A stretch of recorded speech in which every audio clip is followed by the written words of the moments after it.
اعوذ باللہ من الشیطان الرجیم بسم اللہ الرحمن الرحیم السلام علیکم ورحمۃ اللہ وبرکاتہ۔ معزز سامعین، سب سے پہلے میں آپ کو اپنے اس چینل میں خوش آمدید کرتا ہوں۔ سامعین، آج کے اس ویڈیو میں ہم انشاءاللہ آپ کو ایک خواب کی تعبیر بتائیں گے۔ خواب یعنی کہ اگر کسی نے نیند میں خواب میں کسی پیغمبر کو دیکھا تو ان کی کیا تعبیر ہے، اس حوالے سے ہم کچھ بات کریں گے۔ بات شروع کرنے سے پہلے ایک ریکویسٹ کہ اگر آپ میں سے کسی نے ہمارے چینل کو سبسکرائب نہیں کیا تو ہمارے چینل کو سبسکرائب کر لیں تاکہ آنے والی ہر ویڈیو آپ تک بر وقت پہنچتی رہے۔ سامعین، اس کے علاوہ کوئی اگر ہم سے آن لائن قرآن مجید پڑھنا چاہے تب بھی آپ رابطہ کر سکتے ہیں۔ ہم انشاءاللہ ہمارے پاس میل فیمیل سٹاف ہر وقت موجود ہوتا ہے۔ سامعین، آئیے تعبیر شروع کرتے ہیں۔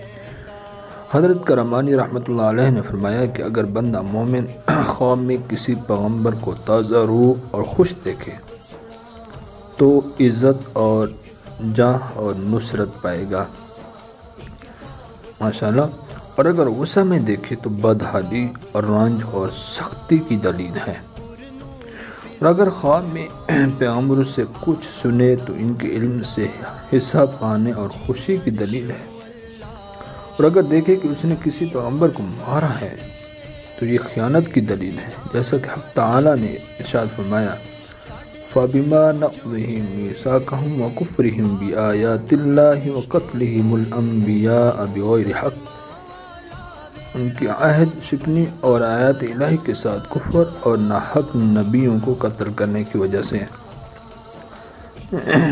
سامعین، یہ من جملہ پیغمبروں کو دیکھنے کی تعبیر تھی۔ آگے ہر ایک پیغمبر کے علیحدہ علیحدہ تعبیر آ رہی ہے۔ اگر آپ میں سے کوئی بھی شخص کسی پیغمبر کو خواب میں دیکھتا ہے تو ہم سے رابطہ کر کے اپنی تعبیر پوچھ سکتا ہے۔